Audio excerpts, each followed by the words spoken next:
Assalamu alaikum everyone. In this video, we are going to perform a lab experiment to calculate ESR. ESR का मतलब होता है erythrocyte sedimentation rate. ठीक है, सबसे पहले आपको पता होना चाहिए कि ESR क्या होता है. ESR अगर आप अपने ब्लड के अंदर ब्लड सेल्स को देखें तो वो थोड़े इस डिस्टेंस के साथ पड़े हुए होते हैं. ठीक है, लेकिन ESR है कि एरिथ्रोसाइट सेडिमेंटेशन रेट, अगर हम इस ब्लड को सेडिमेंट होने का टाइम दें 1 आवर दें, तो कुछ टाइम बाद ये रेड ब्लड सेल नीचे बैठ जाएंगे. ठीक है, ये इनकी सेडिमेंटेशन हो जाएगी. ठीक है, तो जो ऊपर डिस्टेंस बच जाएगा खाली, उसको हम कहते हैं उसको अगर हम मिलीमीटर में कैलकुलेट करें तो उसको हम कहते हैं ESR. ठीक है, मतलब ये है कि distance in millimeter the RBC fall in 1 hour is the sedimentation rate. ठीक है, 1 घंटे के अंदर अंदर ये RBCs कितना नीचे सेडिमेंट हो जाते हैं, अगर उस डिस्टेंस को हम मिलीमीटर में कैलकुलेट करें तो उसको हम कहते हैं ESR. अब हम देखते हैं कि इस प्रोसेस के अंदर इसके अंदर फिजियोलॉजी का क्या प्रोसेस हो रहा होता है. तो आपको पता है हमारे जो एरिथ्रोसाइट हैं यानी कि रेड ब्लड सेल्स, वो बाइकनकेव डिस्क शेप स्ट्रक्चर होता है. ठीक है, और वो अगर आप इस ट्यूब में देखें तो ये बिल्कुल डिस्पर्स सा पड़ा हुआ है. लेकिन अगर इनको हम स्टैक की फॉर्म में एक दूसरे के ऊपर अरेंज कर दें तो ये एक रोलेक्स बनाते हैं, जैसे कि इसमें हमें देखा गया ये पूरे स्टैक की फॉर्म में अरेंज हो गए. तो जब ये अरेंज होते हैं तो इनकी सेडिमेंटेशन हो जाती है. ठीक है, और ये अरेंज क्यों होते हैं, क्योंकि इनकी शेप इस तरह की है कि वे एक दूसरे के ऊपर ये सेटल हो जाते हैं.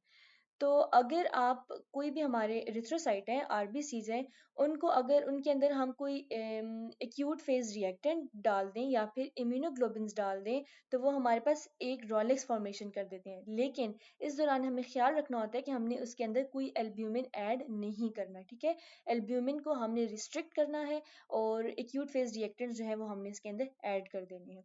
ESR हम क्यों कैलकुलेट करते हैं? इसकी वजह ये है कि हमारी बहुत सारी डिजीजेज ऐसी होती हैं जिसमें ESR की वैल्यू रेज हो जाती है, ESR की वैल्यू कम आती है. ठीक है, तो हमने बहुत सारी डिजीजेस की इन्वेस्टिगेशन करने के लिए हमें ESR की वैल्यू कैलकुलेट करनी होती है.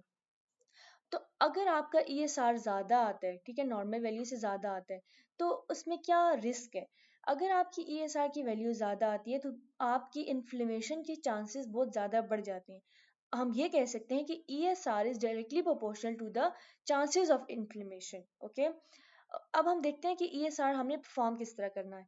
सबसे पहले आपने कोई भी टेस्ट ट्यूब ले लेनी है जिसके अंदर आपने एंटीकोगुलेंट ऐड करना है. ठीक है, ताकि उस टेस्ट ट्यूब के अंदर जब हम ब्लड ऐड करें तो ब्लड की वहाँ पे क्लॉटिंग ना हो.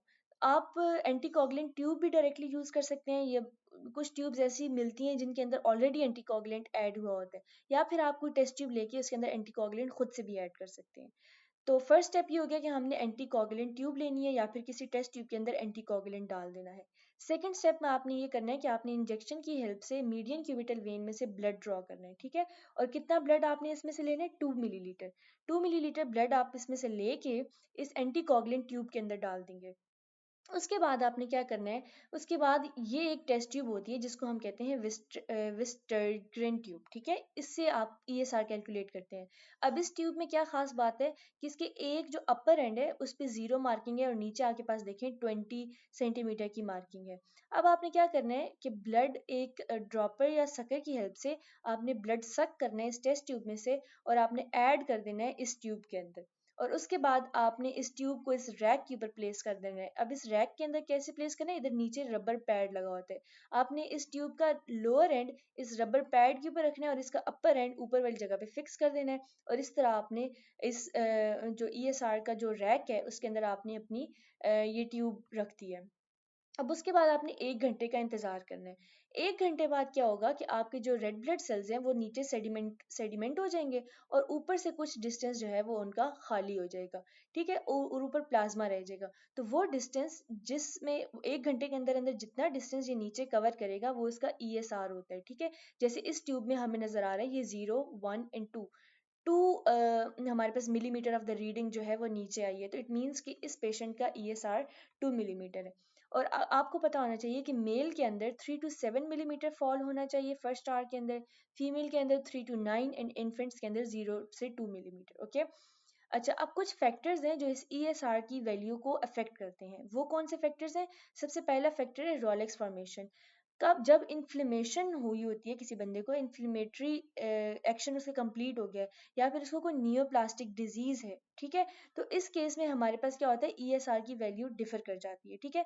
ये चीजें अफेक्ट करती हैं ईएसआर की वैल्यू को। इसके अलावा अगर आपके आरबीसीज का साइज डिफरेंट है, ठीक है, अगर आरबीसीज का साइज बड़ा है तब भी ईएसआर की वैल्यू इंक्रीज हो जाती है। अगर आपका नंबर ऑफ आरबीसीज ज्यादा है, ठीक है, तो आपका ईएसआर की वैल्यू कम आएगी। इसी तरह विस्कोसिटी एंड ब्लड का भी इन्वर्स रिलेशनशिप होता है ईएसआर के साथ। और कुछ फिजियोलॉजिकल वेरिएशंस भी होती है, फॉर एग्जांपल एज, हर एज के लोगों का डिफरेंट होता है, डिफरेंट जेंडर, डिफरेंट सेक्स का डिफरेंट है, मेल का डिफरेंट, फीमेल का डिफरेंट। मेंस्ट्रुएशन टाइम पे हमारी ईएसआर की वैल्यू डिफरेंट होती है, क्योंकि देखिए जब हमारे पास मेंस्ट्रुएशन के दौरान ब्लड लॉस हो रहा होता है तो आरबीसीज कम हो गए हैं। जब आरबीसीज कम होंगे तो वो जल्दी जल्दी सेटल होंगे, ठीक है, तो इसका मतलब है ईएसआर की वैल्यू इंक्रीज हो जाती है। इसी तरह प्रेगनेंसी के अंदर भी हमारे पास ईएसआर की वैल्यू जो है वो इंक्रीज कर जाती है, क्योंकि उस दौरान हमारे पास क्या हो रहा होता है, हीमोडाइलेशन का प्रोसेस हो रहा होता है। तो अगर ईएसआर की वैल्यू नॉर्मल से ज़्यादा आए तो क्या क्या केसेस हो सकते हैं, प्रेगनेंसी के केस में, एनीमिया के केस में, ये वो सारे केसेस हैं जिसमें हमारे पास बहुत सेडिमेंटेशन बहुत ज़्यादा जल्दी हुई है, ठीक है। एनीमिया हो गया, अर्थराइटिस हो गया, ट्यूबरक्लोसिस हो गया, ये सारे। और अगर आपकी ईएसआर की वैल्यू कम आई है, इट मीन्स कि हमारे जो रेड ब्लड सेल्स हैं वो नीचे सेडिमेंटेशन उनकी नहीं हो पाई जल्दी से, ठीक है। तो ये किस केस में होता है, जब हाइपर विस्कोसिटी हो या पोलीसाइथीमिया हो, सिकल सेल एनीमिया, या मतलब फॉर एग्जांपल आरबीसी की शेप चेंज हो गई है तो वो नीचे सेटल डाउन नहीं हो रही, ठीक हो गया। So that was all about estimation of ESR, या फिर जिसको हम कहते हैं erythrocyte sedimentation rate. So I hope आप लोगों को समझ आई होगी। See you in the next video with the next experiment. तब तक के लिए थैंक यू वेरी मच, अल्लाह हाफिज़।